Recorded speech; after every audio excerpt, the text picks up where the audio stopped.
Namaste. Today was the second day of my Durga Sadhana workshop.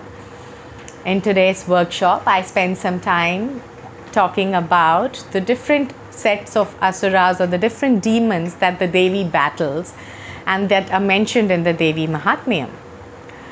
Now, what I find very fascinating is that there are a set of 6 asuras, either in pairs or individual demons, that she is said to battle against. And when you look at this story from an esoteric or a yogic perspective, these 6 asuras actually stand for the 6 chakras and the obstacles towards spiritual awakening and enlightenment, or towards leading a good and happy, contented life that we struggle with, and that these are obstacles that crop up at the level of each chakra. For example, Rakta Bija, one of the demons, Rakta Bija, his very name means that every drop of his blood is similar to a seed and it is full of potential. So Rakta Bija did a lot of austerities, and because of that he received the boon that anytime even a single drop of his blood were to fall on the ground, from every drop that was fell, 100 more Rakta Bijas would be born. So Rakta Bija is in fact symbolic or representative of our desires as human beings, our desires and our thoughts. For every single desire that we hold and try to work towards and pander to and fulfill, 100 new desires crop up. Similarly, when you're trying to meditate and a small thought comes up, a thought that you start to pay attention to, the moment you feed it and the moment that seed sprouts, from that one thought, 100,000 new thoughts will develop. So Durga Devi is the Shakti who vanquishes Rakta Bija. Asuras like Rakta Bija are who pose challenges to our spiritual awakening. So I spent some time talking about the other demons too. Perhaps I'll do another video on that. Today I wanted to get back to the narrative from the Devi Mahatmyam, that picking it up again from where I left off yesterday. So in yesterday's reading, I read the tale of how the Devi vanquishes the army of Mahishasura. And in today's reading, we'll be reading about how the Devi defeats and kills Mahishasura himself. All right. Om Dam Durgaya Namaha. Om Dam Durgaya Namaha. Om Dam Durgaya Namaha. All right, let's begin. The seer said, "Now, when he saw the army being slaughtered, Chiksura, the great Asura general, went forth in fury to battle with Ambika. He rained showers of arrows on the Devi in the combat, just as a rain cloud showers the summit of Mount Meru. But easily shattering his volley, the Devi killed his steeds and charioteer with her arrows. Like lightning, she slashed through his bow and high-flying banner. Having destroyed his bow, she wounded him in the limbs with her swift arrows. With bow broken, chariot wrecked, and horses and charioteer slain, the Asura, armed with sword and shield, rushed at the Devi. First striking her lion on the head with his sharp-edged sword, he violently struck the Devi's left arm. O king, as soon as the sword touched her, it shattered.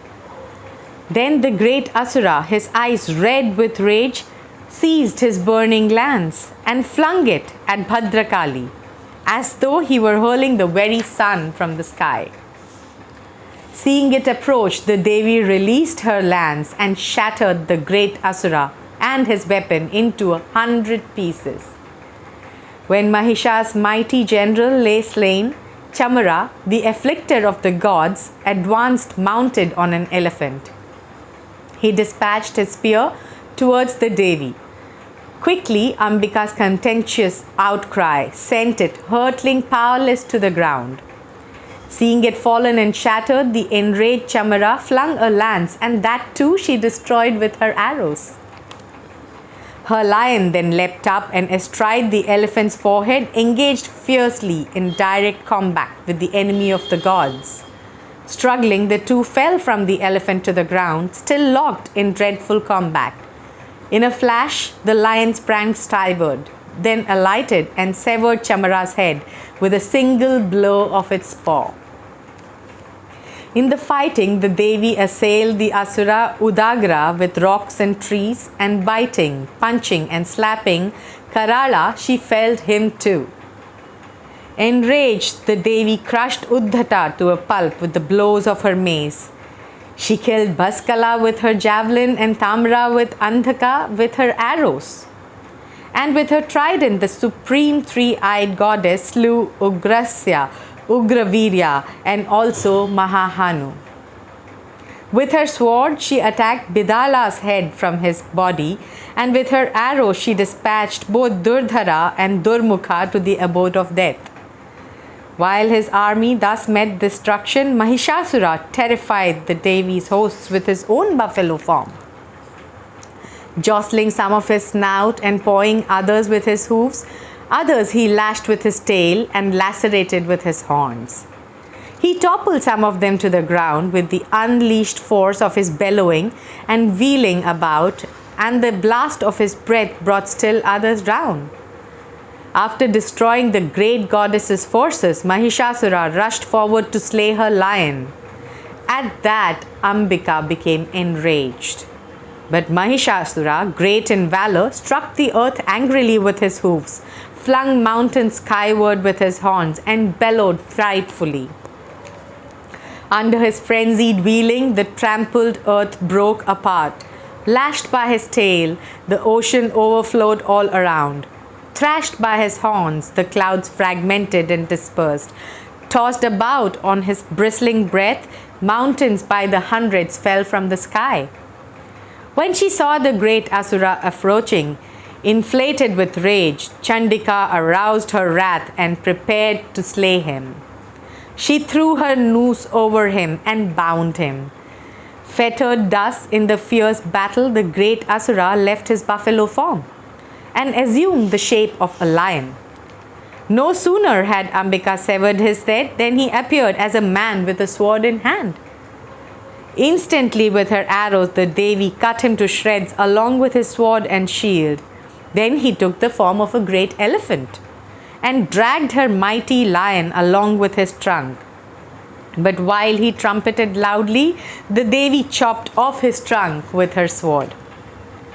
Once more the great asura assumed his buffalo form and caused the three worlds with all its moving and unmoving to tremble.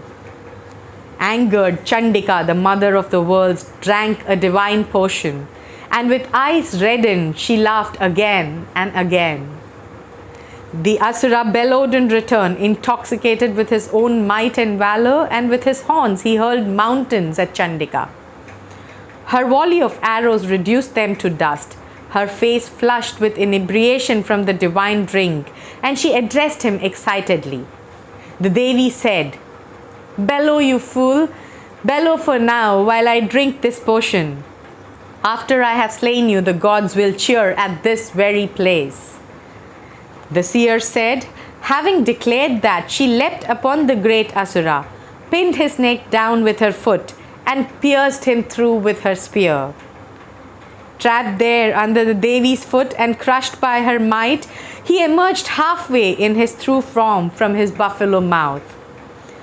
Half revealed and fighting still, that great asura fell to the Devi, beheaded by her great sword. Then, crying out in alarm, the whole demon army perished, and all the divine hosts exulted. Together with the great heavenly seers, the gods praised the Devi. The celestial musicians sang, and throngs of cloud nymphs danced. So here ends the second part of the Mahishasura Vadham chapter. I'll continue again with the reading tomorrow, and tomorrow we'll read about how the gods, the devas, rejoice the Devi's victory and sing her praises, and I'm looking forward to that as well. I hope you guys enjoyed the reading. Namaste.